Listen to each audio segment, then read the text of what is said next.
amanhã e disponibilizar para quem quiser assistir. Bom, começo então a aula de hoje. É, eu organizei esse curso de uma maneira um pouco peculiar, porque ele não é um curso exatamente de história, da paisagem, no sentido que a gente vai numa ordem cronológica, buscando, entender como isso se desenvolve a cada século, mas tentar fazer aqui umas aulas organizadas em torno a temas que eu acho interessante na representação do território, buscando, claro, atravessando a história da arte, a história da fotografia, mas ligando e cruzando diferentes tempos numa mesma aula. E aí eu começo esse curso já no nosso tempo mais presente, né? Discutindo a questão do mundo virtual, da arte contemporânea, porque eu acho que é interessante a gente começar entendendo o que é o nosso tempo atual para depois voltar e pensar, bom, como surgiu ou como se desenvolveu essa representação da paisagem para chegar onde a gente está atualmente. Tem algo um pouco aqui de flashback nesse curso, né? A gente entende o presente para voltar para o passado depois. Mas sempre fazendo essas pontes temporais. Eu planejo fazer uma aula aqui de 1 hora e 10, para a gente conseguir conversar no final, mas quem quiser falar alguma coisa, escrever, ou escrever no chat, eu vou estar atento. Quem quiser abrir o microfone, mais legal ainda, mas fiquem totalmente à vontade para fazer as intervenções, tá bom? Então vamos lá. Eu começo essa aula com essa imagem, essas duas imagens, que foram publicadas na National Geographic no ano de 1982. Eu não sei se vocês conseguem perceber aqui a sutileza da coisa, mas tem uma leve diferença entre essa imagem e essa imagem, né? A gente tem aqui a imagem original do fotógrafo Gordon Garham, das pirâmides do Egito, e a gente aqui tem uma leve modificação, né? Como se a gente tivesse. Como não? O editor efetivamente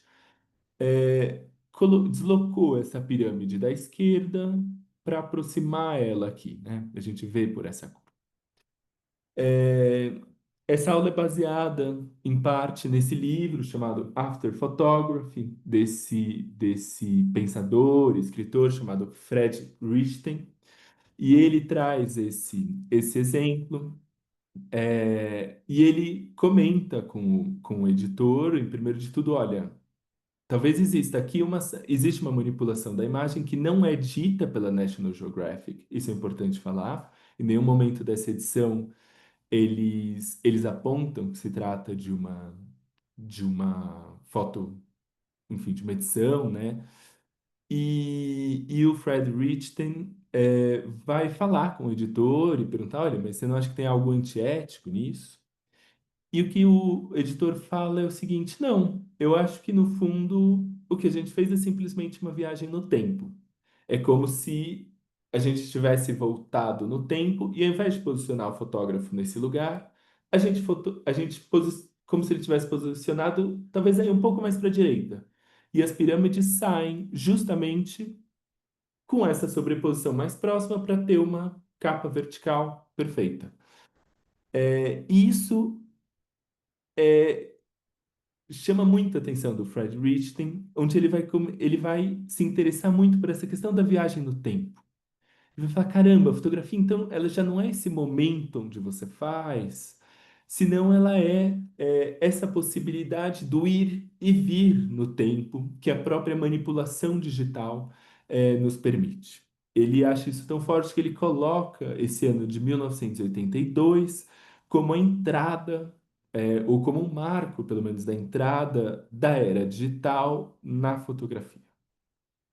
É, não é que não existisse antes manipulação de imagem. Manipulação de imagem existe do ano zero da fotografia, mas obviamente o digital permite uma manipulação muito diferente, de muito mais alcance e que vai realmente transformar essa relação da fotografia no nosso tempo atual. E eu acho que essa relação da talvez a grande tese do curso que eu vou tentar sustentar aqui é como a representação da paisagem significa também uma representação do tempo, de um tipo de temporalidade, né? Como representar paisagens com estéticas e linguagens diferentes representam temporalidades diferentes. E aí não acho que e não é à toa que eu começo com essa foto, que é uma fotografia manipulada de paisagem. O livro, a Camille perguntou aqui, eu vou escrever. Eu não subi ele no grupo, porque eu acho que tem uma coisa meio chata de subir texto em outros idiomas. É isso, ninguém tem obrigação para fazer esse curso de falar outros idiomas, mas se vocês quiserem, depois me peçam e eu posso subir lá. Eu acho que eu encontro ele virtualmente, digital, para falar do mundo digital. E o que esse autor vai falar, que eu acho. Imagina, o que esse autor vai falar, que eu acho muito interessante, é que talvez o carro tenha sido o início dessa transformação da relação entre representação e paisagem, desculpa, entre tempo e espaço, entre paisagem e tempo. Porque o carro é justamente essa alteração também do deslocamento. E é claro que já existiam outras formas de se deslocar no espaço em alta velocidade, mas o carro é esse que você faz o seu trajeto autônomo, você não está ali vinculado a uma linha do trem. E a gente sabe como a questão do carro foi muito forte no imaginário dos Estados Unidos, né? A gente tem os livros do Jack Kerouac, a gente tem as fotografias do Robert Frank, enfim, existe todo uma cultura, uma arte em torno a essa questão dos automóveis. Antes de seguir, eu faço um breve parênteses. Talvez quem já fez cursos meus tenham percebido. Esse é o primeiro curso do Contraluz que eu faço, não me dedicando exclusivamente à América Latina, porque a minha ideia aqui é justamente criar diálogos e pontos da América Latina com outras partes do mundo. Então a gente vai ver que eu vou tentar estabelecer um pouco essas pontes aqui. E trago para a gente começar a falar desse tempo, mas também da arte contemporânea, trago esse trabalho do Edward Ruscha, um artista dos Estados Unidos, muito dos inícios dessa fotografia aí contemporânea. Ele tem uma série de trabalhos em torno desse tema do carro, mas esse eu acho que talvez seja um dos mais interessantes para a gente comentar aqui, chamado On the Sunset Strip, né? Nessa faixa do pôr do sol, é, onde ele replica essa ideia de faixa não somente com carro, mas também no seu próprio livro, né? O livro ele é esse livro sanfonado, muito manual, feito à mão e muito barato. É, Aqui eu vou tratar aqui de um tipo de arte contemporânea que não é exclusivo, mas que busca essa fotografia do barato, da multiplicação das cópias. Então ele usa uma câmera que não é uma grande câmera profissional, é uma câmera muito amadora. E ele vai por uma rua de Los Angeles, simplesmente ele fotografa um lado e fotografa o outro e faz essa espécie de paisagem das fachadas, né? E o que eu acho muito interessante é que existe uma certa fragmentação entre uma foto e outra, né? A gente vê que ela não é uma tentativa de ser contínuo numa espécie de street view, mas é um pouco essa fragmentação da imagem, que é no fundo como a gente percebe as coisas em alta velocidade, né? Apesar da gente ver tudo muito contínuo, as nossas memórias e os nossos cérebros retêm as coisas muito mais como imagens fixas, paradas, assim. É, E aí, a partir desse trabalho, eu me lembro de um outro trabalho, aí de uma artista peruana, feito 30 anos depois, chamada Luz Maria Bedoya. Ela tem essa obra chamada Ponto Cego. Ela fez isso em 1997, ou seja, um pouco depois do que o conflito social, que a guerra civil peruana já tinha baixado, né? Os conflitos, sobretudo do Sendeiro Luminoso, já não estava tão latente. Então pega o, ela vai de carro pela carretera Pan-Americana, fotografando da janela do carro. Nesse caso, ela faz as fotografias sempre em direção à costa do Peru. Não sei se vocês sabem, mas uma grande parte da carretera no Peru, da carretera Pan-Americana, tem essa paisagem completamente desértica.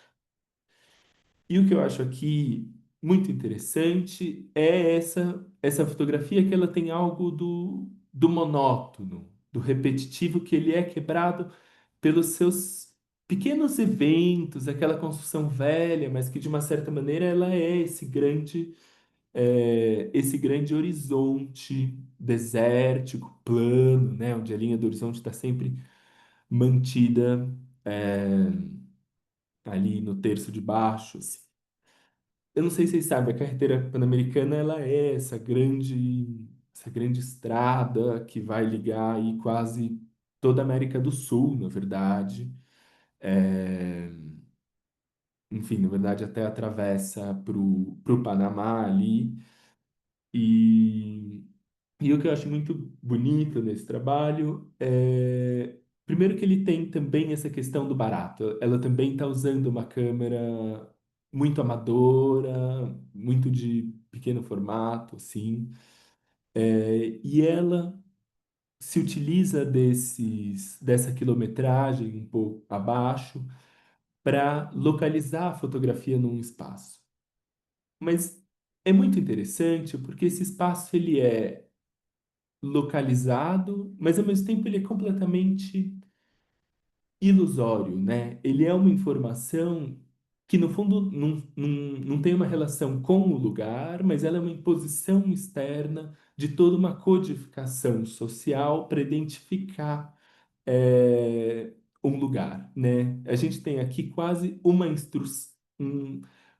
um código que busca instruir onde é um lugar, mas ao mesmo tempo que nos diz muito pouco sobre o lugar e que nos faz chegar num lugar onde não há quase nada e onde a gente, na nossa percepção, tem muita dificuldade de diferenciar um lugar do outro. Eu vou terminar essa aula voltando nessa ideia do deserto, a gente vai falar do Atacama, mas, e é também, assim como o trabalho do Russia, é uma fotografia muito distante, né? Ela tem algo que se propõe aqui na sua estética um pouco objetiva. E a gente vai falar dessa construção ao longo do curso, dessa construção, dessa fotografia documental de uma paisagem que se propõe, de uma certa maneira, distante, né? Ela organiza suas exposições sempre assim, sempre nessa faixa. Ela jamais coloca uma fotografia em cima da outra. De novo, a gente volta a essa ideia da faixa, né? E é interessante porque as próprias estradas são faixas que cruzam o deserto, que cruzam as paisagens. É, o trabalho é muito grande, ela tem 70 fotografias. E ela, na verdade, poucas vezes expôs todas as 70. Às vezes tem 17, 20, enfim. Ela monta, monta conjuntos menores.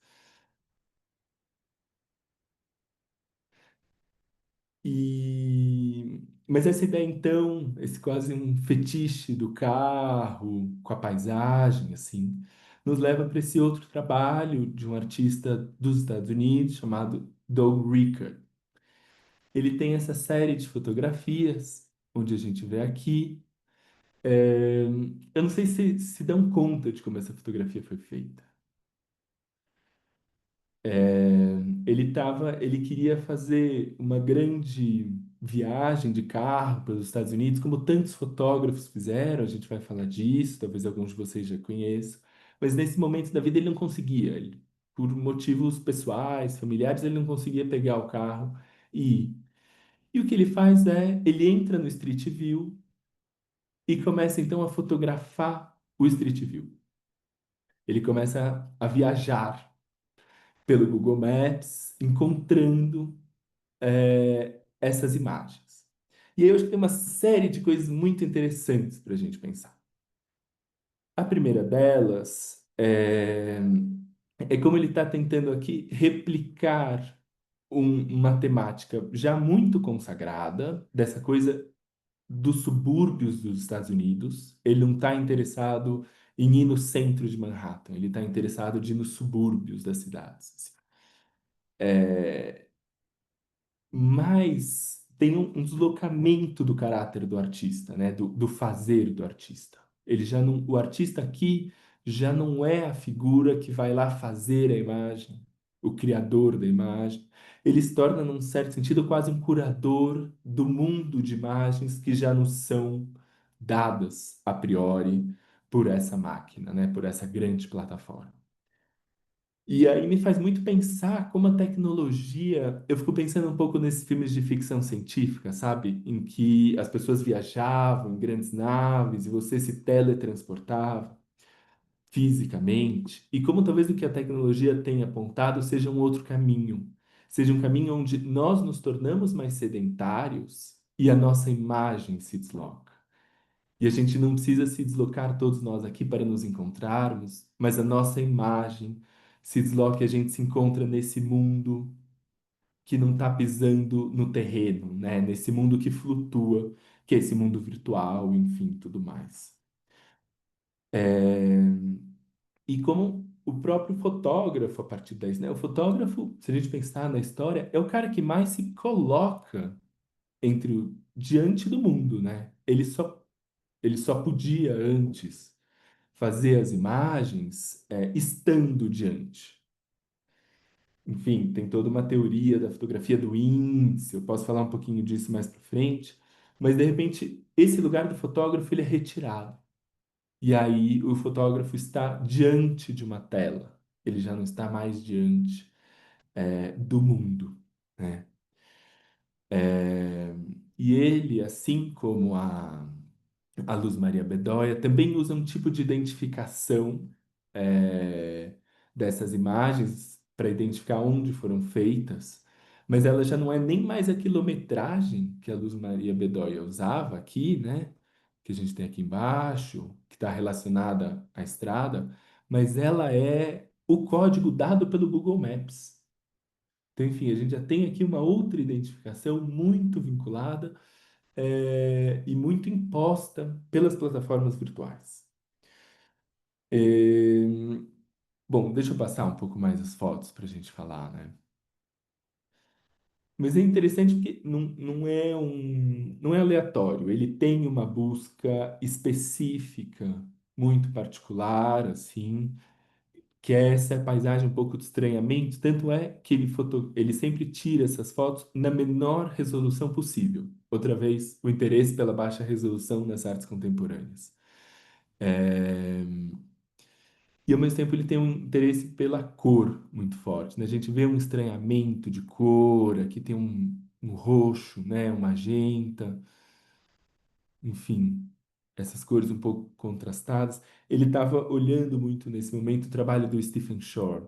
Eu vou escrever aqui. É, é um fotógrafo, documentarista dos Estados Unidos que trabalha muito a questão da cor, assim.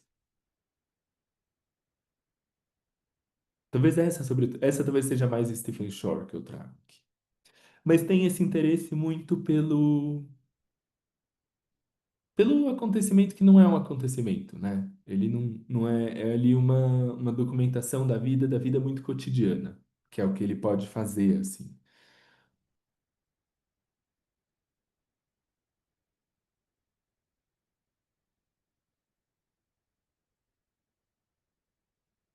E que ao mesmo tempo tem seu interesse estético, né? Eu não estou querendo dizer aqui que não tenha. E na verdade ele não foi o único. Ah, peraí. Eu achei que já ia passar para o próximo artista.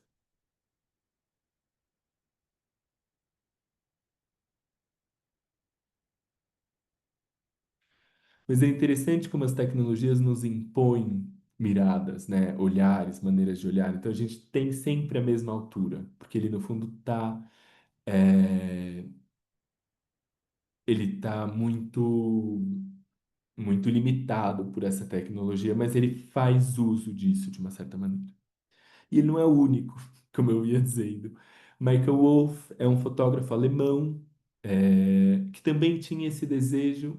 Na verdade, o Michael Wolff é um fotógrafo muito relacionado à fotografia de cidade, e nesse momento ele estava morando em Paris.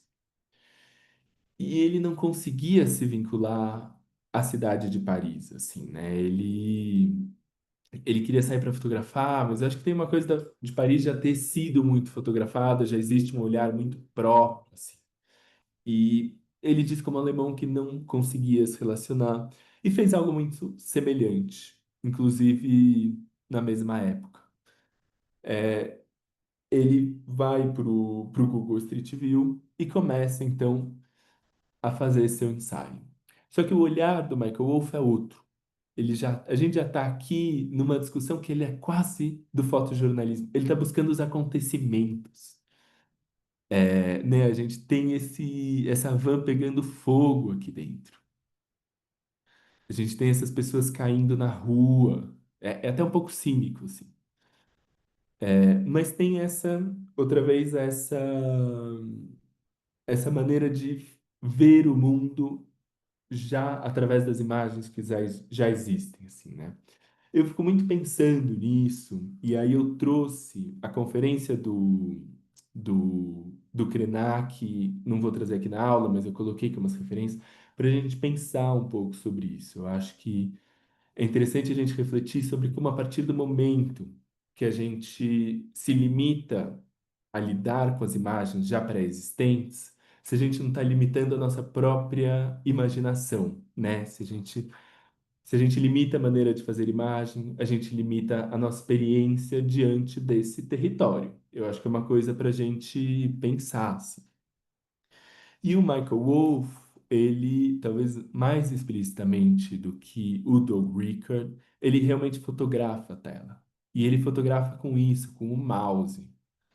Tem, de uma certa maneira aqui, o que eu acho interessante, uma evidenciação, se essa palavra existir, mas um tornar evidente essa materialidade, essa plataforma intermediária entre a fotografia final e o mundo, né?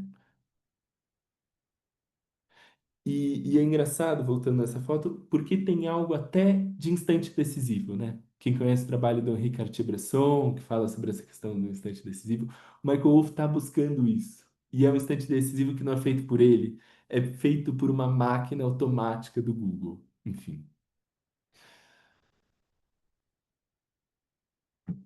E aí é muito curioso, porque você pode percorrer o mundo. E de uma certa maneira você pode ter uma sensação muito forte de liberdade, de um mundo que não tem fronteiras. E a gente vai tentar questionar um pouco essa ideia da falta de fronteiras no mundo atual.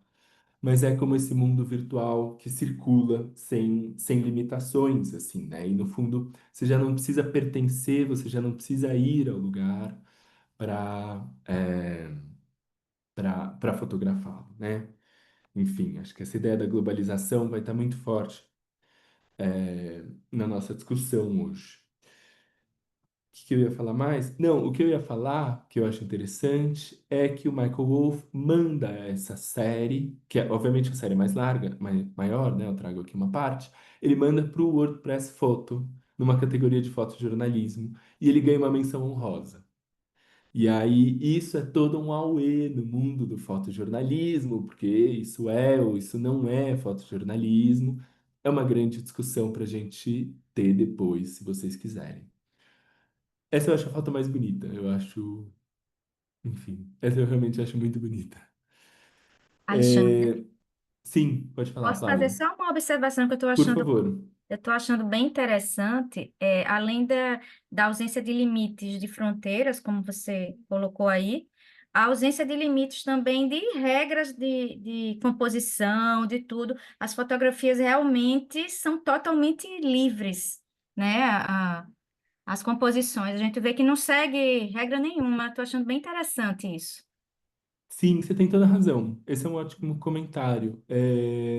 Claro, é muito interessante. E eu acho que tem a ver com uma nova técnica que tem que gerar uma nova estética, né? Porque a Uhum. gente fazer fotografias pelo Street View, tentando copiar os grandes documentaristas, as regras de composição, é inviável. Isso. Então, você tem que buscar outros interesses estéticos, de linguagem. Eu acho que você tem toda a razão. E isso vai trazer também imagens totalmente novas, porque também cansa, né? É. Essas regras, assim, ao longo de tantos anos, eu acho que uma libertação de regras também é interessante, é bem-vindo. É. Não, eu concordo muito, e eu acho que isso tem muito a ver com uma discussão da fotografia contemporânea. Uhum. Eu acho que o momento que a gente viveu, né? Que a gente viveu não, porque, enfim, não é que tenha acabado, mas essa ideia da fotografia documental que valoriza uma certa pureza estética, né? Toda essa ideia, inclusive, que foi muito forte, a gente vai falar na próxima aula é, sobre essa ideia do straight photography, da fotografia direta, que então tem toda uma necessidade de gerar uma composição ali na hora. O próprio Bresson recusa totalmente essa ideia de cortar a fotografia, né, uma certa pureza. Isso vai ser completamente questionado pelos artistas contemporâneos, assim. Uhum. Joia. E o que eu acho interessante também é essa coisa, né? Se antes, sim, alguns artistas primam pela nitidez, eu confesso que eu gosto muito desses artistas que não têm essa busca, assim, sei, por necessariamente ser a câmera melhor, que vai fazer imagens de 4 metros de largura. Eu acho bonita essa outra construção também. Isso, eu Enfim. também concordo. Maravilha. Mas acho que é isso, é interessante isso que você falou, assim, pensar essas outras possibilidades estéticas, assim, inúmeras. E pensando então um pouco nessa coisa das fronteiras que a gente comentou, que a Flávia citou aqui também, eu acho muito contraditório, a gente pensar, por um lado, essa grande virtualidade, essa grande globalização, sem fronteiras, ao mesmo tempo a gente pensar que as grandes questões do mundo se dão no terreno concreto, né?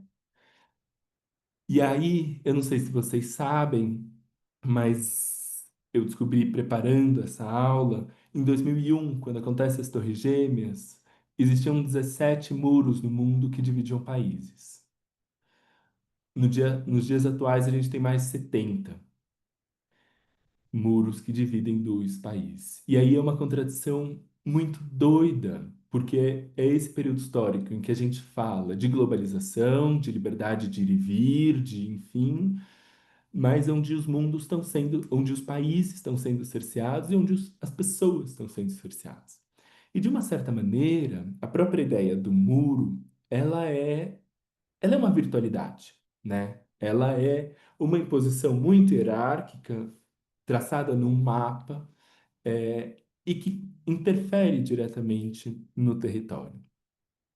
Para pensar um pouco essa ideia, eu trago esse ensaio do Lalo de Almeida. Não sei se vocês conhecem, Lalo é um dos grandes fotojornalistas que a gente tem no Brasil, tem um trabalho lindíssimo sobre a Amazônia. E ele fez esse trabalho em 2017 chamado Um Mundo de Muros. Ele não fotografa 70 muros, ele fotografa, se não me engano, uns 6 por aí. Esse talvez o mais conhecido, né? 2017, se eu não me engano, é o governo Trump, todo aquele discurso sobre construção do muro, ampliação do muro com o México está muito forte. É, E o que é eu acho que é muito revelador das fotos do Lalo, e por isso eu trago elas, é como o muro, ele é uma violência na paisagem, ele é uma violência social, política, mas ele também cria maneiras, certas maneiras, e eu não digo de uma maneira positiva, mas de convivência, né? Ele gera um tipo de sociabilidade particular aí, né? Enfim, eu penso nisso olhando essa foto. onde a gente é muito comum ter famílias que metade está no México, metade está nos Estados Unidos, e nos domingos elas ficam nesse muro e têm que conversar de um lado para o outro. É de uma violência absurda, assim, mas. Mas é isso, né? É muito forte pensar como essa questão da imigração é uma questão chave e ao mesmo tempo que a gente, enfim, ao mesmo tempo que essa discussão da liberdade global, assim, né?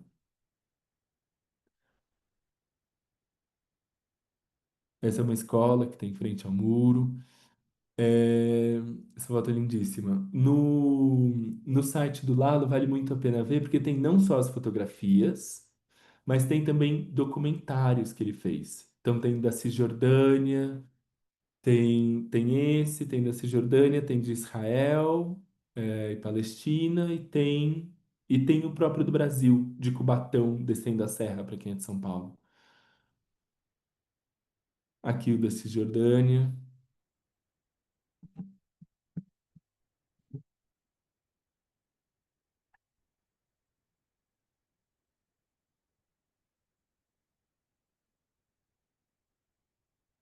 E, e essa questão do muro, eu acho que ela é muito forte, né? Porque a gente, em 1989, tem a queda do Muro de Berlim, que aí, então, se passou a pensar nesse mundo globalizado, e ao mesmo tempo, depois a gente começa a construir mais muros, assim.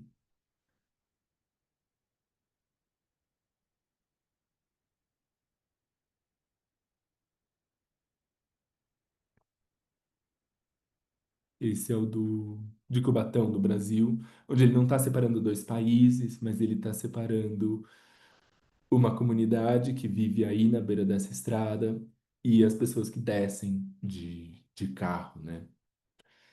É, e aí, a gente tem, portanto, essa construção de uma virtualidade. A gente tem um mundo onde essas questões políticas estão muito arraigadas a essa questão das fronteiras, né, onde isso é um tema central, mas a gente cria um terceiro tipo de espaço, que é o espaço onde realmente as pessoas transitam e se deslocam, que são os aeroportos. Esse é um trabalho da Martha Rosler, também uma artista dos Estados Unidos. Ela é uma artista, ela é uma pensadora muito interessante, assim, tem muitos trabalhos com colagem, muito interessante. Esse não é com colagem, mas esse é. Ela faz esse ensaio onde ela fotografa os aeroportos do mundo. É um trabalho de muita longa duração, mas eu acho que tem algo muito interessante, porque é, existe no trabalho dela uma certa mistura desse lugar da fantasia e da realidade, né? Desculpa, das propagandas e da realidade. Essas coisas se misturam, esses letreiros chamam mais a nossa atenção do que o mundo real, e onde, na verdade, a gente não sabe onde a gente está. Os aeroportos são essas construções, né? Alguns antropólogos vão chamar do não lugar, enfim. É, mas são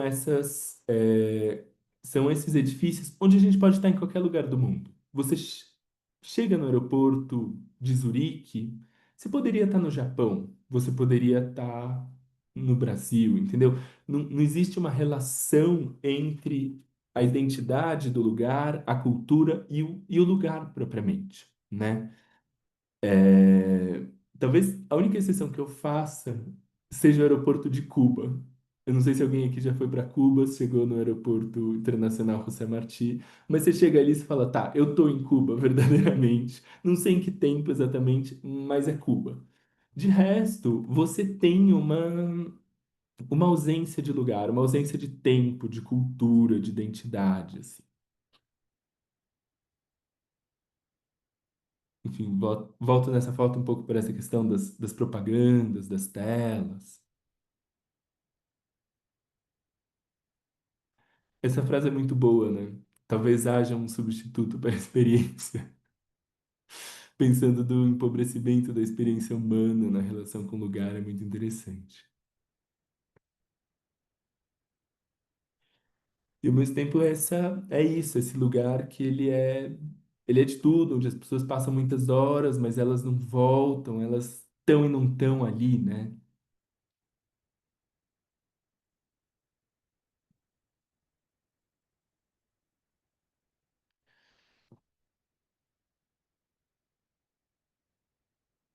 E, de novo, esse lugar em que a liberdade, né? O aeroporto é esse lugar da liberdade, do ir viajar, do anseio de estar em outra parte, mas ele se mescla com uma pobreza da experiência que, talvez de uma certa maneira, o Ailton Krenak, nesse vídeo que eu coloquei, vai chamar da monocultura, né?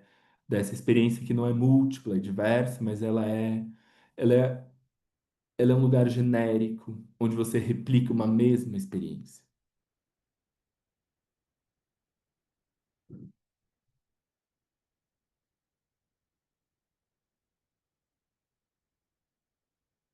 E aí eu acho que é interessante a gente pensar no lugar do turismo também, né? Na nossa relação da imagem com o turismo. Porque parece que a imagem ganha um lugar de tanta importância, e no texto que eu coloquei do Fabrini, ele vai falar sobre isso, sobre essa questão do simulacro, da imagem, enfim, que vem antes da própria experiência, que o turismo virou esse lugar do ir para fazer uma imagem, né? A gente já mistura a experiência de estar no lugar com o fato de fazer uma imagem do lugar, uma selfie no lugar, né? Um pouco já existe essa mistura, assim.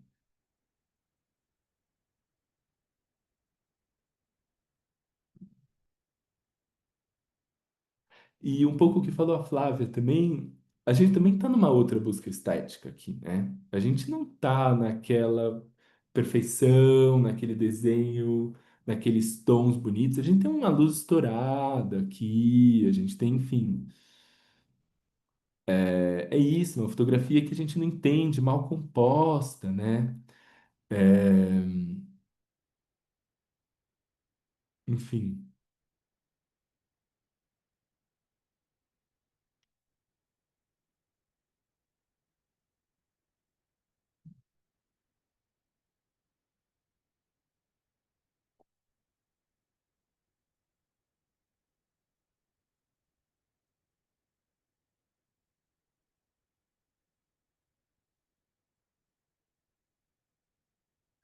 E aí, então, para já ir, talvez para a parte mais final da nossa aula, eu vou trazer dois artistas, aí sim, latino-americanos, sul-americanos, que também estão pensando um pouco essas questões entre espaço e, e representação e fotografia.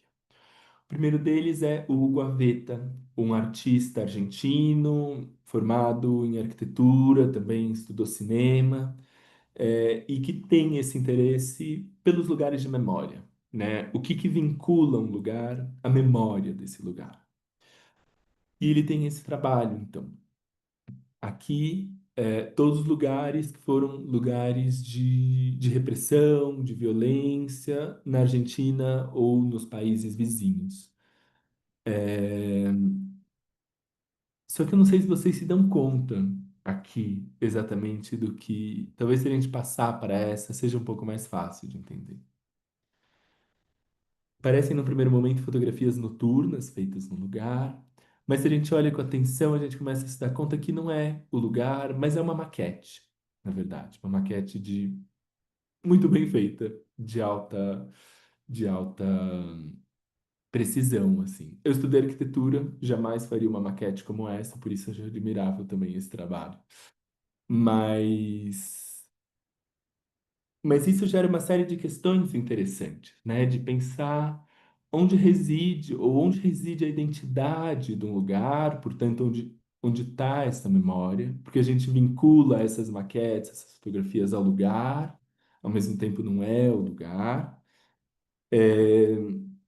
E estabelece outra vez essa relação, essa discussão sobre o índice da fotografia, né? O índice, para quem não sabe, essa é uma discussão que passa pelo Roland Barthes, por outros pensadores, é essa ideia de que se eu fotografo alguém, se cria uma relação intrínseca entre a pessoa e a imagem fotografada. Existe aí uma relação de índice, é o que ele vai dizer.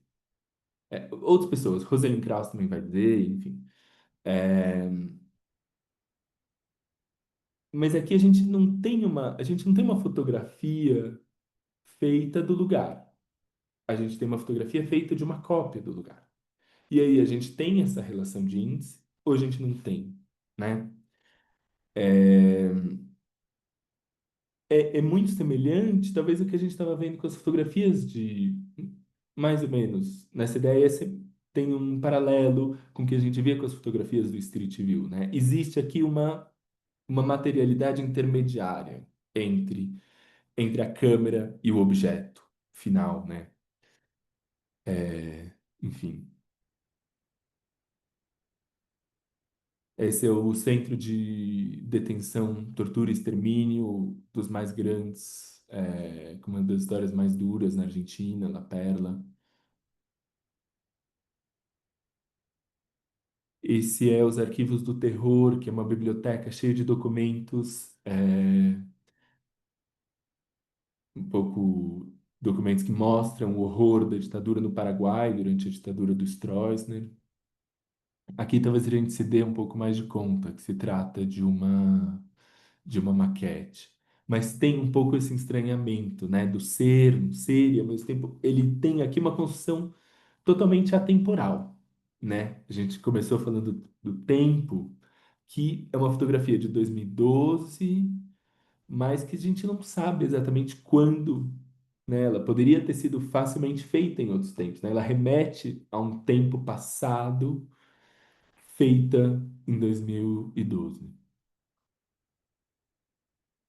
Aqui o Museu Nacional de Belas Artes de Córdoba, também foi um centro de muita violência, durante a ditadura. E, e aí, bom, eu trago isso mais para frente. O trabalho seguinte dele é esse outro ensaio, na verdade feito aí quase ao mesmo tempo, chamado Ritmos Primários. É, o que o Hugo Aveta vai fazer é ele quer trabalhar sobre as manifestações de dezembro de 2001 na Argentina. Não sei se todo mundo sabe, mas devido a uma série de crises econômicas, políticas, o governo, inclusive, limitou o saque de dinheiro das pessoas nos caixas de banco, enfim. Isso gerou uma grande revolta, popular. De uma certa maneira, é um ponto de virada na história da Argentina. Ele quer trabalhar sobre esse tema e ele busca os vídeos na internet, desses, enfim, de YouTube, assim, que tinham sido exibidos na televisão da época, na televisão argentina. Ele então baixa essas imagens e faz um processo de laboratório. Ele é um pouco complexo, eu levei algum tempo para entender, mas que é o seguinte: ele baixa uma fotografia da internet, desculpa, do vídeo, ele extrai uma imagem, um frame, e ele projeta esse frame num quarto escuro, num laboratório fotográfico, na verdade.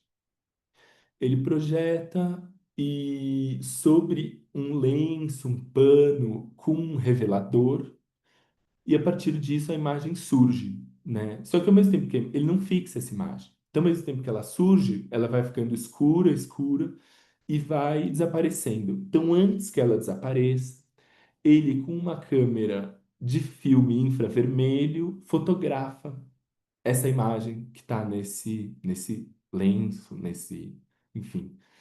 É, e o verde aqui é justamente pelo filme infravermelho, né, que dá essa oposição de cor.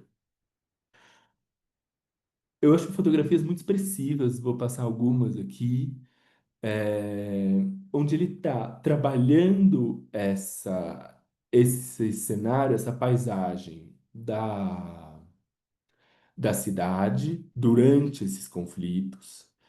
É, mas outra vez, intermediada pela televisão, né? E a televisão aqui como aquela que populariza as imagens, como aquela que cria lembranças. Ele se apropria dessas imagens já, na verdade, meio lembradas, que já estão meio esquecidas, né? Porque a nossa memória é assim. É, e ele volta ela para o espaço do laboratório. De uma certa maneira, ele dá a ela uma estética e uma textura muito interessante dessa coisa do se desfazendo. Talvez a gente pudesse fazer aqui uma associação à própria situação da Argentina, não só naquele momento, tristemente, mas enfim, que parte daquele momento em diante, uma coisa um pouco se degradando, que você vê, você entende, mas você também, enfim, tem uma certa dificuldade de entender. Parece que esses edifícios estão se desfazendo na nossa cara, né? E ele volta da televisão para o laboratório. Ele faz um processo quase inverso no tempo, né? Se a gente pensar a progressão das imagens. E de uma certa maneira, o que ele faz é dar uma certa materialidade a essas imagens também, né? A imagem já não é pura, já não é quase supostamente neutra, como muitas vezes a fotografia documental nos propõe. Isso é muito bonita, né? O terreno da cidade já foi desfeito, assim, ele já parece aqui uma terra arrasada. Essa eu acho primorosa, assim.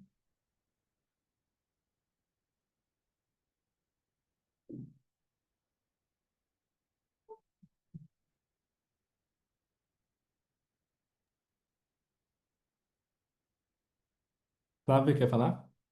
Não, que eu tava. Parecem fotografias em baixa velocidade e com hibridismo. Muito legal, lindo trabalho. Muito. É muito Lindo. bonito. É. É, Sai do convencional, né? Mais uma vez. totalmente, totalmente. É. E é legal isso, porque mantém esse espécie de contínuo que tem que é a televisão, né? Essa imagem de vídeo, ela se mantém aí através de uma imagem fixa. Hum. Lindo, Pa- adorei pa- conhecer o trabalho dele. Falando, pegando o que a Flávia falou, e você falou agora do contínuo, parece que ele dá uma temporalidade para essa imagem, para essas imagens, que é difícil de ver em outros lugares, assim, não é? Uhum. Isso é É. muito surpreendente. Isso é muito bonito, pensando que ele está falando de imagens de um tempo muito específico, né? São 2 dias que acontecem essas grandes manifestações, mas elas têm uma temporalidade, talvez também porque elas falem, né? Elas já não estão mais só falando do que aconteceu em 2001. Elas estão falando de outros tempos da Argentina também, né? E eu acho que talvez essa atemporalidade venha com essa coisa da falta de nitidez, né? É um pouco o que permite. Eu acho que é muito difícil pensando agora, mas acho que talvez seja muito difícil imagens nítidas, precisas, que elas tenham essa temporalidade, né? É, elas dão uma sensação de duração. A coisa está durando enquanto a gente está vendo. Tá tudo Uhum. borrado, mas elas duram, né? Tem uma É, camada de tempo acontecendo ali nas pessoas, nos gestos. Isso é muito é. impressionante mesmo. Que É bom como quem também. elas saíram do passado, né, e chegaram até nós. Muito interessante isso. Uhum. Totalmente, totalmente. Não, ótimos comentários. Eu acho que é exatamente isso. Fico feliz que vocês também sentiram isso, assim, que Uhum. eu senti quando escolhi trazer esse trabalho.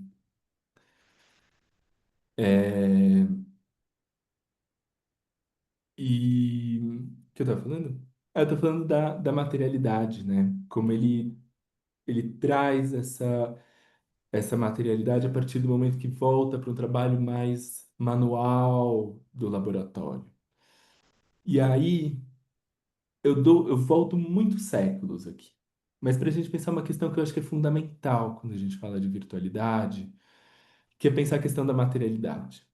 Porque o que acontece é que a gente entende que a imagem digital não tem materialidade, né? Que ela é essa coisa que muda de um aparelho para outro. Eu vejo numa tela de computador, numa tela de televisão, numa tela de celular, e a gente julga então que seria como essa imagem que existe apesar da materialidade, que cruza as fronteiras da materialidade. E aí eu acho que isso está, no fundo, quase no âmago da fotografia também.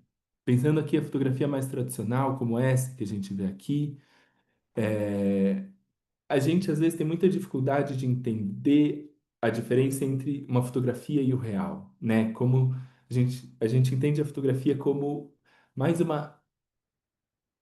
uma simulação ou uma cópia do real, do que propriamente como uma representação. Isso vai ser o tema da próxima aula, a gente vai falar dessa relação da mímese na arte, enfim, mas eu quero trazer essa ideia porque, de uma certa maneira, a partir do momento que a gente tem essa confusão entre o real e a cópia do real, é, o que a gente tem, a gente esquece que aquela cópia ela é feita de materialidades. E o que eu estou querendo dizer é o seguinte: eu estive lendo esses dias um livro que falava uma coisa que me pareceu muito interessante, que falava a fotografia do século XIX, em prata, enfim, em vidro, em metal, o que for, ela só surge porque existe na América um processo extrativista de prata e de minérios, que permite que a prata seja usada na fotografia. É, Só que a gente não entende as coisas dessa maneira. A gente não tem, enfim, por todo o sistema de produção de como as coisas são, a gente tem muita dificuldade de olhar um objeto e entender de onde vem a sua matéria, né? Algumas pessoas vão chamar isso de uma visualidade antropocêntrica, no sentido que a gente só recebe aquilo que tem no final, mas a gente não entende as camadas daquilo que são feitas. E eu acho que a gente precisa estar atento a isso no mundo virtual, de que entender que a fotografia existe numa materialidade de uma tela, e uma tela tem seus elementos vindo de lugares, né? A gente tem o lítio vindo da Bolívia, a gente tem o vidro vindo de, sei lá, enfim, eu não tenho ideia, mas os elementos vêm de lugares, assim. E isso, de uma certa maneira, é uma forma de alienação na qual a gente é posta a partir do momento que a gente não tem compreensão dessa camada, assim, né, dessa cadeia produtiva, assim. Então, isso é um pouco um alerta. Quem se interessar por esse tema tem um livro que é justamente esse que fala da visualidade antropocêntrica, que é maravilhoso. Ele também está em inglês, ele foi lançado faz pouco tempo, mas chama Geologic Camera. Se vocês quiserem, eu mando também, alguém me lembra. É, e o livro tem uma introdução muito interessante. A autora vai defender, inclusive, que a gente pode pensar é, a escavação das minas de Potosí, por exemplo, quase como uma origem da fotografia. Né? A gente está falando de 1500, obviamente é uma origem prévia, mas é uma construção do cenário, do contexto que permite que a fotografia surja. E depois os capítulos são dedicados cada um a um elemento da fotografia. Então você tem o capítulo dos metais, o capítulo da prata, o capítulo da terra, enfim, eu não vou lembrar todos, mas é um belíssimo livro, assim. E dito isso, então, eu, eu volto um pouco. Bom, aqui, eu não sei se vocês perceberam, é uma mineradora, né? Enfim.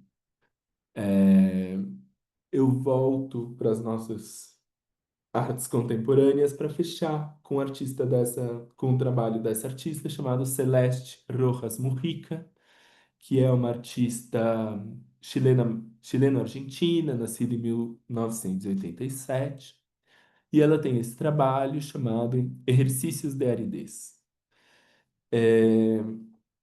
O trabalho parte de uma descoberta que ela fez a partir de fotografias de imagens de satélite aéreo, de um desenho, vocês podem ver aqui, feito no deserto do Atacama. Para quem não sabe, o deserto do Atacama é no norte do Chile, é o deserto mais seco do mundo. Enfim, tem muito pouca vida, quase nada de vida, um calor tremendo. É, mas tem muita, pouca interferência humana em algumas partes desse território. E ele foi conquistado, ele fazia parte do Peru e da Bolívia, e foi conquistado durante a Guerra do Pacífico. Não vou lembrar agora a data, vocês me perdoem. É, conquistado pelo Chile. A Bolívia, inclusive, perde a sua saída do mar aí. E foi escolhido como símbolo do exército chileno, nesse momento, uma lança, uma faca, na verdade. Uma faca de muito curto alcance, que eles chamam de corvo. E o que a artista encontra é justamente no deserto do Atacama um desenho de uma representação desse corvo, dessa faca. É um desenho de aproximadamente 2 quilômetros e que tem aqui alguns números escritos 73, 78. 70, não se sabe muito bem quem teria feito esse desenho, as origens. 73 pode fazer referência à ditadura militar no Chile, que começa 11 de setembro de 73, porque o deserto do Atacama foi um lugar de onde muitos corpos eram jogados pela ditadura para fazer desaparecer. Então, é um lugar de busca desses desaparecidos. Por isso, eu trouxe para vocês o filme do Patrice Guzmán, que está na nossa plataforma, que é muito bonito. Ele vai discutir essa relação belíssima entre a paisagem e a memória. Vale muito ver. E a Celeste, então, vai para o deserto buscando esse desenho. São dias e dias, porque, como a gente falou no começo, essa relação de referências no deserto ela é muito difícil. Mas o que eu quero mostrar para vocês é que ela faz um site. É... Peraí, eu não precisava ter saído. Ela faz um site sobre esse trabalho. Alguém tem alguma pergunta até aqui? Não? O site é esse. É, outra vez, essa foto aérea, onde ela. é, deixa eu. Onde ela queria começar. Deixa eu dar uma atualizada. Onde ela cria uma espécie de mapas de pontos, né? Onde é até difícil se localizar, mas a gente tem aqui, né, essa faca, esse desenho no chão. E a gente, a partir desses pontos, a gente pode clicar e a gente tem uma sobreposição de outras imagens, sempre parciais. Então, é muito interessante como a gente. Existe aqui uma espécie de ver e não ver, porque a gente tem muita dificuldade de ver ele inteiro, pelo tamanho do desenho, pelo zoom e tudo mais. É, e onde a nossa visão é quase sempre fragmentada. Eu acho que isso tem muito a ver com o que eu comecei falando um pouco nessa aula, né? Essa ideia da fragmentação. Então, aqui a gente tem o vídeo. E você pode navegar nesse lugar, mas isso tampouco significa muito mais compreensão desse lugar. E a gente pode dar zoom. Eu me perco cada vez que a gente dá zoom aqui. Mas eu queria mostrar o mapa, né? E ele também está localizado num espaço no Google Maps, então ela também se utiliza dessa ferramenta. Quer dizer, esse desenho está lá inscrito na paisagem mesmo? Está inscrito na paisagem. Eu vou dizer, eu pesquisei muito porque eu demorei para acreditar, mas ele está ali. Eu não sei dizer, eu não sei se alguém sabe quando ele teria sido feito, mas ele está nessa paisagem. Ele tem 2 quilômetros de extensão, é isso? Tem 2 quilômetros. Lembra as linhas de Nazca. Nossa. Era isso que eu ia falar. Lembra as linhas de Nazca Você que estão ouviu? no Peru? Ouvi. Mas lembra as linhas de Nazca que estão no Peru e o Atacama também era deserto peruano. Não sei se é essa parte exatamente. Mas, enfim. Então tem essa coisa. E é um desenho que você jamais veria passando ao lado, né? Porque você não reconhece ele. Você tem que estar. Então, ele é um desenho feito não para a escala humana. Ele é um desenho feito por uma, por um olhar ou de Deus ou dos satélites, alguns dos dois. Enfim, se vocês quiserem depois dá para navegar livremente por aqui. Mas eu acho bonito essa ideia da fotografia que identifica, mas não identifica onde a gente está, né? Eu acho que também é interessante a gente pensar as próprias limitações da fotografia na relação com o território. E aí, para terminar, é, mostro uma outra série da Celeste Rojas Mujica, é, feita, na verdade, antes, se eu não me engano, antes, também um pouco nessa ideia do ver e não ver. Ela é filha de um. Essa artista Celeste é filha de um fotógrafo, que foi fotógrafo do movimento revolucionário chileno durante o período de Salvador Allende, e que, como vocês sabem, tem todo o golpe, o início do governo Pinochet, e, e justamente no dia 11 ou 12 de setembro, ou seja, no dia do golpe, no dia seguinte, a avó da Celeste, a mãe do pai, é, pega todas as caixas de negativo, alguns livros de Marx, de outros escritores revolucionários, e joga todo esse material no rio Mapocho, que é o rio principal da cidade de Santiago do Chile. É, o pai foge para o Equador. O Equador é o país mais próximo do Chile que recebe ele, porque ele acha que dali a alguns dias ele vai, ele vai voltar. O golpe não termina, a ditadura não termina rapidamente, ele passa 12 horas, 12 anos no Equador e depois volta para o Chile, onde a Celeste nasce. Varupé, quer comentar alguma coisa? Não? Você mandou um link aqui do YouTube? Foi um link que comenta sobre o mapa. Ah, legal, super, obrigado. Vou ver. É,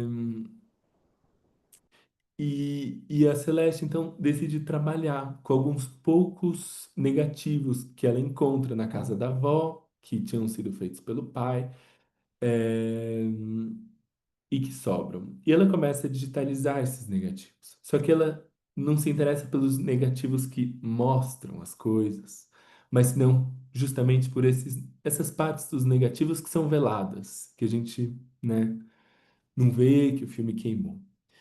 E aí eu acho que tem algumas coisas muito bonitas, assim. A primeira é essa ideia do o desejo de ver, o desejo de estar outra vez naquele lugar, que é um pouco nessa relação com a memória, é um pouco que a fotografia tem de fundamental, né? A gente retornar para aquele lugar passado, mas a gente não pode, porque essas fotos estão veladas e a gente se encara diante dessa escuridão, exatamente.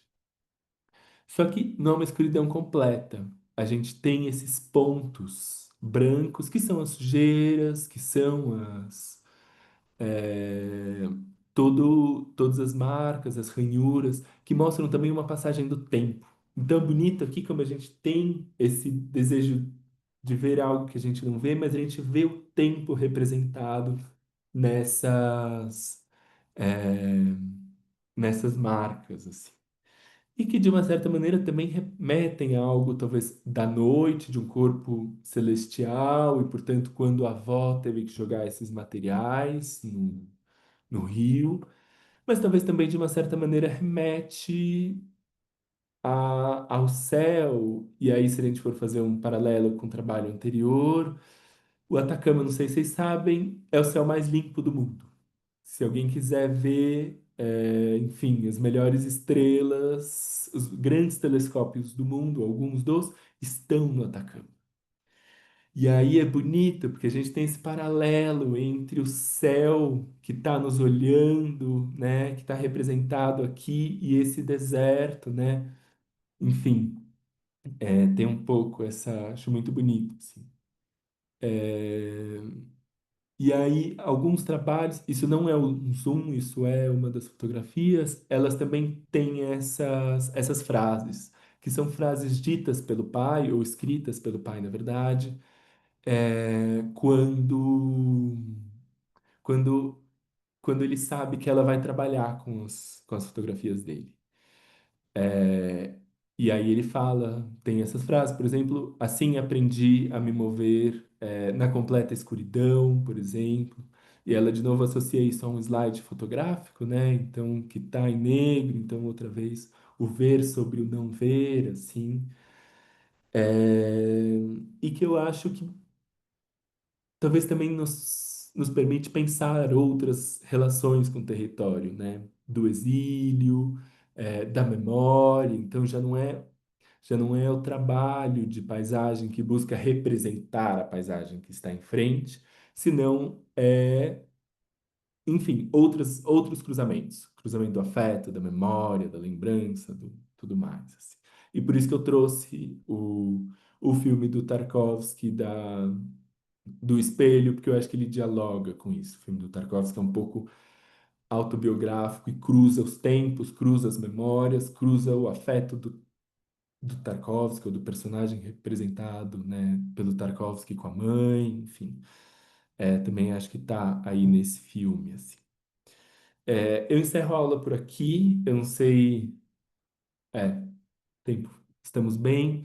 Não sei se alguém tem algum comentário, alguma coisa que queira acrescentar. O Varopé mandou aqui mais alguns arquivos. Boa, o Varopé mandou Câmara Geológica, que é esse livro que eu comentei. Obrigado, super obrigado.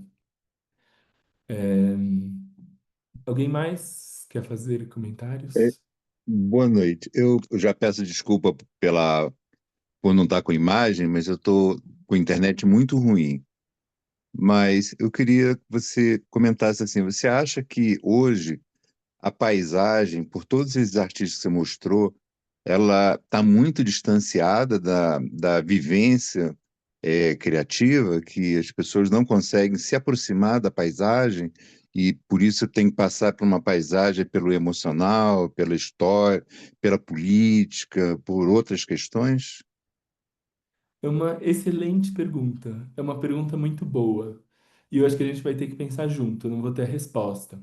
Mas o que eu acho que talvez eu te diria é que eu acho que às vezes eu sinto que a gente tem um empobrecimento da nossa relação com a paisagem. E a gente tem uma dispersão muito grande, uma dificuldade de contemplação. O nosso tempo de ócio é completamente sugado, né? Enfim, a gente Sim. não tem esse tempo do vazio, que é o tempo do contemplar. E, e aí eu acho que, nesse sentido, talvez sim a gente tenha um certo distanciamento, mas também porque, talvez pelo excesso de possibilidades, né? A gente está aqui podendo estar em outro lugar. A gente já não está somente num lugar. A gente está aqui, enfim, um pouco por casualidade, querendo estar em outro lugar, conectado a outros lugares. Então, eu acho que talvez. Eu te diria que, num princípio, sim, mas eu também não acho que o uso da história, da memória, dessas relações afetivas, signifiquem menos isso. Eu acho que elas são outras possibilidades de abordagem, de criar uma relação sensível com o lugar, eu diria. Não sei o que você acha. Sim, eu entendi seu ponto de vista. E você falou uma palavra que, em algumas discussões que eu tive, parecia até assim um pouco com certo preconceito, a ideia da contemplação. Contemplação visto de forma pejorativa hoje. Eu já ouvi isso, falando, não, hoje a arte não fala mais de contemplação, chega a ser meio feio, assim, achei até engraçado. É E eu sou um interessante. fotógrafo que gosta de paisagem, o andar no mundo, eu tenho essa coisa de registrar meu caminhar através das paisagens. Então, acho esse curso até nesse sentido, de eu tentar entender essa paisagem contemporânea. Uhum.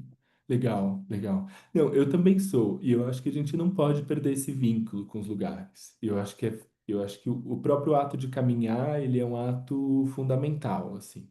Então, eu acho que, sim, a gente. É isso, é muito complicado quando a gente está se alienando do próprio lugar, assim. E é muito curioso isso que você fala da contemplação. Um pouco assustador, talvez, pensar que a contemplação tá perdendo esse lugar, assim, Pois né? é. É.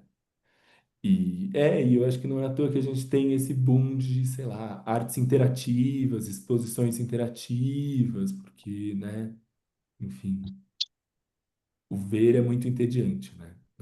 No fundo é isso que está acontecendo com a gente. Na verdade, a gente Entendi. olha, né? Porque a gente caminha olhando para um lugar, né? Por um celular da vida. Então a gente não está contemplando. A gente não dá a Uhum, oportunidade de contemplar. Então nem a é, chance de apreciar a gente dá, né? A gente aprecia uma foto que está tirada no celular, mas que você está na frente do ambiente, né? é, é. É E, verdade. e também o próprio Waze, né? O Google Maps, sei lá, enfim. Você vai em qualquer lugar, você abre um Google Maps e para você saber o melhor caminho. E como você cria uma relação de identificação dos pontos que existem naquele seu caminho, naquele seu caminhar, se você está sempre guiado, né, por uma voz dizendo em 200 metros vire à direita, sabe? Então, Pois acho é, que tem muito a ver com isso. e perde aquela espontaneidade de você perguntar, né? De você se relacionar com as pessoas e falar onde eu estou, para onde eu vou, como é que eu faço, né? E Uhum. vai se É, distanciando. Esse distanciamento da paisagem é o distanciamento entre a gente também, né? Vejo totalmente. muito por aí. É, Perde o é. vínculo, né? Porque Perde o uma vínculo. pergunta você gera vínculo com aquele lugar. Exatamente, exatamente. Sim, super de acordo, assim. E não, por isso que eu apoio muito, Herbert, caminhar, enfim, e a contemplação, eu acho que é talvez mais urgente do que nunca, assim. Sim. É, alguém mais quer falar alguma coisa? Queria também apresentar um pouco como vai ser o curso, falar sobre, enfim, inscrições para quem se animar, quiser participar. É, maravilha, estamos com o link aqui do. O Guarapé mandou o link do Lalo no grupo, vale muito dar uma olhada. Então, vou só compartilhar para eu poder mostrar aqui o que eu planejei para esse curso. Então, hoje a gente teve essa aula mais sobre arte contemporânea, né? Para a gente entender um pouco o momento que a gente está vivendo. E aí a gente vai tentar fazer aqui quase como um flashback, um pouco como aquelas séries do Netflix, sabe, que começa assim no final e aí você vê tudo para entender o que estava acontecendo. Essa é a tentativa. É, A gente vai falar na próxima aula então um pouco sobre a invenção da paisagem na arte ocidental, porque ela não existe desde sempre. Ela é uma invenção que vai se construindo e que vai construindo também uma maneira de ver. E que tem um pouco a ver, tem um pouco de relação com isso que eu falei sobre a visualidade antropocêntrica, assim, de uma visão objetiva, como vai chamar a Laura Gonçalves Pérez. Na aula 2 a gente já vai falar sobre uma paisagem fragmentada, outras possibilidades de representar a paisagem que não são essa visão mimética do nosso olho, mas que são outras maneiras, portanto, de construir um tempo menos canônico. Na terceira aula, a gente vai falar sobre a importância que o território teve e tem nas identidades nacionais, então, como as paisagens criam uma ideia de nação na América Latina, mas também como as paisagens são usadas com fins coloniais. A gente vai falar, então, da campanha do deserto na Argentina, também vamos falar um pouco sobre o Brasil, assim. É, E na última aula, a gente um pouco tenta ligar com esse início da aula de hoje, e a gente fala um pouco mais da fotografia documental, assim, né? Então, desde um olhar mais documental jornalístico, para depois um documental artístico, quando a gente for falar da missão da TAR na França, tentando desvendar essas relações entre o que é o exótico, o que é o sensível, mas também chegando nessa barreira que a gente encontra a partir, sobretudo, dos anos 80 dessa discussão sobre o meio ambiente, né? A gente, toda essa ideia de que não, a gente cria um monte de indústria e tá ótimo. Bom, a gente vai começando a perceber que não é bem assim, que o homem está interferindo talvez um pouco demais na natureza, e a gente vai chegar um pouco, então, nessa espécie de distopia, né? Enfim, espero que vocês estejam mais animados do que eu com o mundo contemporâneo, mas eu acho que a gente vive um pouco essa espécie de distopia. Então a gente vai falar um pouco sobre todas essas questões na quarta aula e no curso em geral. Eu vou fazer uma coisa que eu não costumo fazer em geral, é, mas que eu acho que pode ser muito interessante, já que eu estou defendendo aqui a representação da paisagem como uma representação do tempo. Eu vou propor filmes para a gente ver. Eles não são obrigatórios, mas eu vou subir ele, assim como subiu o do Tarkovsky e o do Patrício Guzmán. Filmes que, para mim, eles são importantes esteticamente, na minha formação do modo de ver. A gente pode conversar um pouco sobre eles, mas eles nunca vão ser o tema central da aula. Eles são aí um complemento para quem se animar. É, Acho que pode ser muito interessante. Então, tudo isso para dizer que as inscrições estão abertas. É, a gente começa o curso propriamente na semana que vem. Algumas pessoas aqui já estão inscritas, outras espero que se animem. Eu vou mandar amanhã a gravação, vou mandar o link também, mas enfim, o link está no Instagram do Contraluz. E as inscrições vão até terça. Então, quem quiser participar é muito bem-vindo, bem-vinda. Alguém mais tem questões, perguntas? Eu queria agradecer a aula aqui. Gostei dela não ser linear, assim, da gente abrir com aquela imagem do Rucha, que eu até queria saber mais, assim, foi muito interessante aquilo que você fez da rua que ele fotografa dos dois lados e depois você já passou para a carreteira pan-americana, assim. Eu achei muito interessante. Gostei de não ser linear, assim, da gente ver tantas coisas, mesmo que eu não consiga reuni-las ainda num conjunto, mas eu achei que tocou em pontos muito interessantes, muito estimulantes, assim. Que bom, fico Obrigado. muito feliz. Obrigado. É isso. Essa aula, eu pensei ele como um curso ensaio, como se as aulas tivessem um caráter um pouco ensaístico mesmo. E talvez um pouco de cansaço dessa coisa meio acadêmica, linear, dos cursos assim, sabe?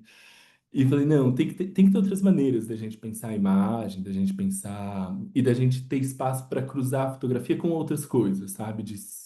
Abarcar aqui nessa aula outras formas de pensar, assim. Não, e só porque eu acho que isso tem uma coisa legal que ajuda a gente a pensar, e linkando com o comentário que o Herbert fez, quer dizer, todas essas coisas elas coexistem no fundo. Não é que necessariamente uma coisa deixa de existir ou virou ultrapassada. Não, elas estão existindo ao mesmo tempo, né? Em diferentes universos e cada um pode acessar e construir a partir daí, né? Isso que eu achei bonito, assim. Essa é um pouco a ideia, abrir esse espaço para ampliar, assim. E até por isso eu nomeio representação na arte, na fotografia, para a gente ter um pouco esse campo mais aberto aqui. Apesar da fotografia ser o carro-chefe, certamente, do curso. E Flávia, eu quer falar? gostei. Fala, Herbert. Desculpa. Vai, Não, vai, eu vai. gostei você ter apresentado esses autores, esses artistas da América Latina que eu não conhecia. Então, achei muito interessante. Foi um achado esse teu curso. Eu estou inscrito, estou doido para fazer. Maravilha, gostei. Que bom, fico muito feliz. Essa é sempre uma preocupação do Contraluz. Enfim, apresentar artistas latino-americanos. E porque acho que não faz sentido, porque o território fala muito sobre a gente, né? E eu acho que isso que pode ser bonito desse curso. Todo mundo aqui está atravessado pela questão do território. Então acho que a gente não pode falar do território simplesmente como algo distante, né? Como algo dos Estados Unidos e da Europa, simplesmente. A gente tem que se permitir atravessar. E eu acho que isso tem a ver com os comentários de vocês, assim, que eu acho que o próprio tema permite essa nossa abordagem, esse nosso cruzamento de muitos temas. E quebrar as Sim, fronteiras, né? Quebrar quebrar as essa fronteiras. hegemonia da Europa e América, né? Achei muito bom. Total. Que bom, que bom. Fico muito feliz que você vai estar no curso, Herbert. Muito bom. Um abraço. Flávia, quer falar? Não só agradecer também, dizer que foi, assim, uma injeção de ânimo total essa primeira aula. Eu estou muito empolgada. Acho que vai ser, assim, muito enriquecedor para todo mundo. A gente vai debater, vai aprender, e acho que muitas ideias novas vão surgir também. Com certeza. Essa é a ideia, porque é isso. Conhecimento a gente faz junto nesse debate, nessa conversa. Que Isso bom, aí. fico feliz demais. Vi que um monte de gente agradeceu aqui no chat também. Denise, Camille, João, Felipe, Paulo, os dois Paulos, Luísa, David. Bom, agradecer a todos e todas pela presença, pela atenção de vocês e pelas conversas. E é isso. Espero, enfim, que a gente siga em contato. Analia, quer falar? Hola, sí, sí hablo en español, ¿me entendés, Alexander? Sí, sí, claro. Ah, ok, ok, gracias. Quería agradecer y para linkear un poco con el tema de la contemplación y la conexión con el paisaje y la naturaleza, que a mí me encanta los paisajes marinos de Hiroshi Tsukimoto, y es una pregunta que yo me hago, ¿no? Si es posible a esta altura de la existencia humana n- mantener esa conexión con la naturaleza, no en el sentido romántico quizás de la cosa, porque ya estamos como más quemados, pero sí, si, si queda algo de eso, no perderlo, ¿no? Aunque sea contemplando la obra de otros. ¿Te contesto en portugués o español? Español, por favor. Dale. Eh, no, yo creo que, o sea, sí hay que mantener esa esperanza. Y yo creo que al final esa es una tremenda lucha. O sea, lo que nos está poniendo ahora el mundo es como alejarnos cada vez más de esa relación directa con la naturaleza y con algo un poco menos artificial. Sí. Y, y si es posible, o sea, ojalá sea, si no es, no sé, apretamos un botón y nos explotamos acá. Pero de verdad, ojalá sea. Y la verdad es, bueno, hay un pensador, no sé si conoces, brasileño, que es Siddhartha Ribeiro. Bueno, es un estudioso que habla mucho sobre los sueños. Y lo que él va a comentar es como también esas cosas, como el sueño también es mantenernos relacionados con esa naturaleza propia de uno mismo, así, ¿no? En esa conferência de Ailton Krenak, que é esse grande pensador indígena brasileiro que eu puse em la plataforma. Ele vai dizer um pouco, ele cita a Carlos Drummond de Andrade, que é um poeta brasileiro. Eu não sei de onde Drummond habla isso, mas habla de como quando terminarmos com essa con esos anhelos, con esos deseos enormes de cómo viajar a la luna, de ir a todas partes. Tenemos que hacer un viaje de nosotros a nosotros. Eso dice Ailton Sí, Krenak, y un me viaje parece al perfecto. interior, en el fin de la modernidad, ¿no? De alguna manera viajar hacia adentro para no perder algo de nuestra esencia, Ujú. pienso, ¿no? Exacto, de acuerdo, súper, súper, Mm, súper. mm. Gracias. Graças a ti. Amanda perguntou se tem previsão de dar esse curso em outras datas. Eu não tenho como dar certeza. Eu não sou a pessoa mais organizada de tipo, eu tenho a programação do semestre. É muito possível que eu dê, mas eu não posso te afirmar com toda certeza, Amanda, infelizmente. Mas é isso. Quem quiser muito garantir, as aulas ficam gravadas, só isso que eu posso dizer. Enfim, a gente fica conversando e é isso. Não é a mesma coisa, mas é a única coisa que eu posso te garantir. Enfim. Alguém mais quer fazer algum comentário? Maravilha. Bom, então